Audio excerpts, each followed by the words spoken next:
ನಮ್ಮಲ್ಲಿ 3 ಜನ ಇದ್ರೆ 3 ಜನ ಒಂದು ನಾಟಕ ಹಾಕ್ಬಿಡ್ತಾರೆ. ಈಗ ಅತ್ತೆ ಕಂಡ್ರೆ ಸೊಸೆಗಾಗಂಗಿಲ್ಲ, ಸೊಸೆ ಕಂಡ್ರೆ ಅತ್ತೆಗಾಗಂಗಿಲ್ಲ, ಇಬ್ರು ಕಂಡ್ರೆ ಮಗನಿಗಾಗಂಗಿಲ್ಲ. ವಯಸ್ಸಾದವಳು ಅತ್ತೆ ಮೂಲೆ ಮನೆಗಳೇ, ಸೊಸೆ ಕಸ ಗುಡಿಸ್ತಾವಳೆ. ಈ ಸೊಸೆಗೇನು ಅಂದರೆ ಹೆಂಗಾರ ಮಾಡಿ ನಮ್ಮ ಅತ್ತೆ ಬೈಬೇಕು ಅಂತ. ಹೆಂಗ್ ಬೈಯಾನೆ ಅಂತ ಅನ್ಕತ್ತಿದ್ಲು. ಬಾಗ್ಲಿಗೊಂದು ನಾಯಿ ಬಂದು ನಿಂತ್ಕತ್ತು. ಈ ನಾಯಿ ನೋಡ್ಕೊ ಶುರು ಮಾಡ್ಕೊಬಿಟ್ಲು ಸೊಸೆ. ಅವ್ವ ಇದೊಂದು ನಾಯಿ ಸರಕತ್ತು ನಮ್ಮ ಮನೆ ತವಕನವ. ಮಾಡಿ ಮಾಡಿ ಎಕ್ತೀನಿ ನುಂಗ್ಕೊಂಡು ಮನಿ ಕೊಲ್ತು ಕಯ್ಯ ಅಂತದೆ. ನಮ್ಮ 3 ನಾಯಿಗೆಲ್ಲ ಸಾವು ಬತ್ತು, ನಮ್ಮ ಮನೆ ಮುದ್ನಾಯಿಗೆ ಬರಲಿಲ್ಲ ಕಣವ ಅಂದ್ಲು. ಈ 10 ಗ್ಯಾರಂಟಿ ಸೊಸೆ ನನ್ನೇ ಬೈತಾವಳೆ ಅಂತ ಅವಳು ಬಿಟ್ಟಳ. ಮನಗುತ್ತವೆ ಶುರು ಮಾಡ್ಕೊಂಡ್ಲು. ಒಂದು ಕೊತ್ತಿಮರಿ ನೋಡ್ಕೊಂಡು ಅವಳು ನನ್ನ ಮಗನ ಇದ್ರು ಕೊತ್ತಿಮರಿಯ ನನ್ನ ಮಗ ಅದು ಎಲ್ಲಿ ತಂದ್ಬಿಟ್ನವ ಬೆಳಗದೆ ಕೆಂಚ್ಕದೆ ಅಂತ. ಅದು ಯಾವ ಆಳ್ಮಲ್ಲಿ ನಿಂತಿತ್ತೋ ತಂದ್ಬಿಟ್ಟ.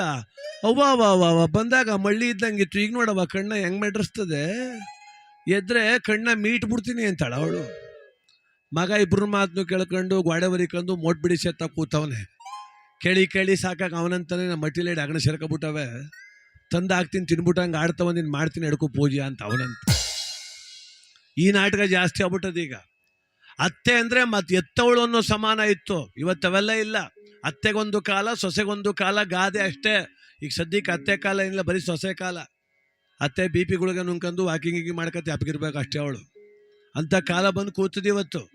ನಮ್ಮನೆ ಪಕ್ಕ ಈಗ ಒಂದು 6 ತಿಂಗಳ ಮದುವೆ ಆಯಿತು. ಸೊಸೆ ಬಾಯಿಗೆ ಬಂದಂಗೆ ಬೈತದೆ. ಏನು ಕೆಲಸ ಮಾಡೋಕ್ಕೆ ಬರೋದಿಲ್ಲ, ಕಂಪ್ಯೂಟ್ರ್ ಬರ್ತದೆ, ಇಟ್ ಮಾಡೋಕ್ಕೆ ಬರೋದಿಲ್ಲ. ವಾಟ್ಸಪ್ಪಲ್ಲಿ ಸ್ಟೇಟಸ್ ಆಗ್ತಾಳೆ, ಟೀ ಮಾಡೋಕ್ಕೆ ಬರೋದಿಲ್ಲ. ತಾಯಿ ತಂದೆ ಹೆಂಗೋ ಮಾಡಿಬಿಟ್ರು, ಮದುವೆ ಆಯಿತು. ಬಾಯಿಗೆ ಬಂದಂಗೆ ಬೈತದ ಸೊಸೆ.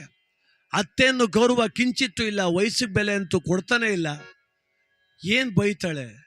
ಮೊನ್ನೆ ಅಂತಾಳೆ ತಾಯಿ, ನೀ ಸತ್ತೋಗ್ಬಿಟ್ರೆ ನಾನು ನನ್ನ ಗಂಡು ಬೆಂಗ್ಳೂರಿಗೆ ಹೊಂಟೈತೀವಿ ನೆಮ್ಮದಿಯಾಗಿ ಅಂತಾಳೆ. ಎಲ್ಲ ಅವನು ಹೇಳ್ಕೊಟ್ಬಿಟ್ಟು ಅವನು ಅವು ಸತ್ತೋಯ್ತಲೆ ಕರ್ಕೊಂಡೈತೀನಿ ಸುಮ್ಮಿರು ಅಂತ. ಈಗ ಇವ ಸಾಯಂಗಿಲ್ಲ, ಅವರಿಬ್ಬರು ಬೆಂಗ್ಳೂರಿಗೆ ಹೋಗಂಗಿಲ್ಲ. ಯಾವ ಮಟ್ಟಕ್ಕೆ ಬಂದದೆ ಮುದ್ಕಮ್ಮನ ಕತೆ ಪಾಪ. ನಮ್ಮ ಹತ್ತು ಸತ್ವಲಿ ಅಂತ 20 ಅವ್ರಿಗೆ ಅರ್ಕೆ ಕಟ್ಕ ಕೂತಾವಳು ಅವಳು ಬೇರೆ. ಬೈತಾಳು ಬಾಯಿಗೆ ಬಂದಂಗೆ ಅತ್ತೆನ ಬೀದಿಲಿ ನಿಂತ್ಕೊಂಡು. ಮಗ ಬಂದ, ನಾನು ಅನ್ಕೊಂಡೆ ಗ್ಯಾರಂಟಿ ಬತ್ತಾವನೆ ಮಗ. ಹೆಂಡ್ತಿ ಬೈತಾವಳೆ, ಅವ್ವ ಬೈಸ್ಕೊಂತವಳೆ, ಹೊಡೆದು ಬಿಡ್ತಾನೆ ಈಗ ಅವನು.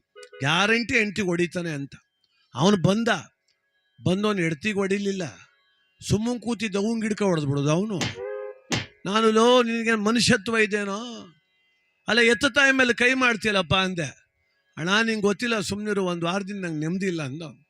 ಅಪ್ಪ ನೆಮ್ಮದಿ ಪ್ರಶ್ನೆ ಅಲ್ಲಿ ಇರಲಿ, ನೀ ತಾನೇ ಕೈ ಮಾಡಿಬಿಟ್ಟಲ್ಲ, ತಾಯಿ ಮೇಲೆ ಹೊಡೆದಲ್ಲ, ಏಟು ಹೊಡೆದಲ್ಲ, ತಪ್ಪ್ಯಾರ್ದು ಅಂತ ಗೊತ್ತೇನೆ ನಿನಗೆ ಅಂದೆ. ನಮ್ಮನೆ ಜಗಳದ ತಪ್ಪು ನಂಗೆ ಗೊತ್ತಿಲ್ವ ಸುಮ್ಮಿರಣ, ತಪ್ಪ್ಯಾರ್ದು ನಂಗೆ ಚೆನ್ನಾಗ ನಂಗೆ ಗೊತ್ಕನ ಅಂದ. ಯಾರ್ದು ತಪ್ಪು ಹೇಳು ನೋಡಮ್ಮ ಅಂದೆ. ಯಾರ್ದು ತಪ್ಪು ಅಂದರೆ ನಾನು ಹೆಡ್ತಿದ್ದೆ ತಪ್ಪು ಅಂದ. ಹೆಡ್ತಿದ್ದೆ ತಪ್ಪು ಅಂದ್ಬಿಟ್ಟು ಅವಂಗೆ ಹೊಡೆದಲ್ಲ ಯಾಕಪ್ಪ ಅಂದೆ. ಅವನಂದ, ಅಣ್ಣ ನಿಂಗೆ ಪದ ಹೇಳಿದ್ಬಿಟ್ರೆ ಇನ್ನೇನು ಗೊತ್ತಿಲ್ಲ, ಸುಮ್ಮ ಮನಗೋಗು ಅಂದ ಅವನು. ಯಾಕಪ್ಪ ಅಂದೆ. ಯಾಕಪ್ಪ ಅಂದರೆ ಅವಂಗೆ ಹೊಡೆದ್ರೆ ಎಲ್ಲಿಗೆ ಓದಾಳಣ್ಣ, ಹೆಂಗೋ ಹತ್ಕ ಇಲ್ಲೇ ತಳ್ಕನಣ್ಣ. ಹೆಡ್ತಿಗೆ ಹೊಡೆದ್ರೆ ಸಂದೆ ಹೊತ್ತಿಗೆ ಎದ್ಬಿಡ್ತಾಳ್ಕನಪ್ಪ. 120 ನೋಡಿ 121 ಮದುವಾಗಿವ್ನಿ. ಮದುವೆಗೆ 6 ಲಕ್ಷ ಆಗದೆ, ದಳ್ಳಾಳಿಗೆ 3 ಲಕ್ಷ ಕೊಟ್ಟಿವ್ಕನಪ್ಪ. ಆಯಿತು, ನಾನು ಹೆಡ್ತಿಗೆ ಹೊಡಿತೀನಿ, ಅವಳು ಹೊಂಟೋರು ಇನ್ನೊಂದು ಮದುವೆ ನೀ ಮಾಡಿಸಿ ಹೇಳು ಅಂದ. ಅಪ್ಪ ಅವಂಗೆ ಹೊಡಿ, ನಿನ್ನ ಮಾತಾಡ್ಸೋದು ತಪ್ಪಾರ ನನಗೂ ಒಂದು ಹೊಡೆದು ಬಿಡಪ್ಪ, ಹೆಡ್ತಿಗೆ ಮಾತ್ರ ಹೊಡಿಗೆ ಹೋಗ್ಬೇಡ ಅಂತ. ಪರಿಸ್ಥಿತಿ ಯಾಕಿಂಗ್ ಆಗೋದು ಗೊತ್ತಾ? ಕ್ಷಾಮ,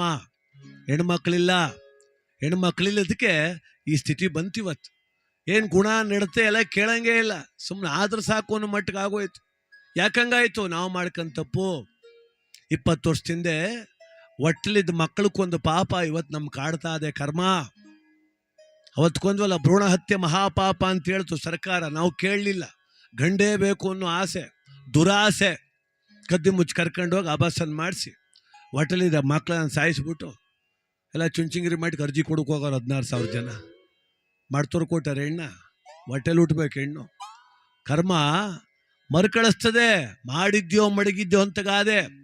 ಹೆಣ್ಣಿಲ್ಲದೆ ಈ ಜಗತ್ತಿಲ್ಲ. ಅದಕ್ಕೆ ಯತ್ರ ನಾರ್ಯಸ್ತು ಪೂಜ್ಯಂತೆ ರಮಂತೆ ತತ್ರ ದೇವತಃ. ಹೆಣ್ಣಿದ್ರೆ ಜೀವನ. ಹೆಣ್ಣನ್ನು ಎಲ್ಲ ಗೌರವಿಸ್ತೀವೋ, ಹೆಣ್ಣು ಮಕ್ಕಳಿಗೆ ಎಲ್ಲಿ ಬೆಲೆ ಕೊಡ್ತೀವೋ ಅಲ್ಲಿ ದೇವತೆಗಳೇ ನೆಲೆಸಿರ್ತಾರೆ ಅಂತೇಳಿ.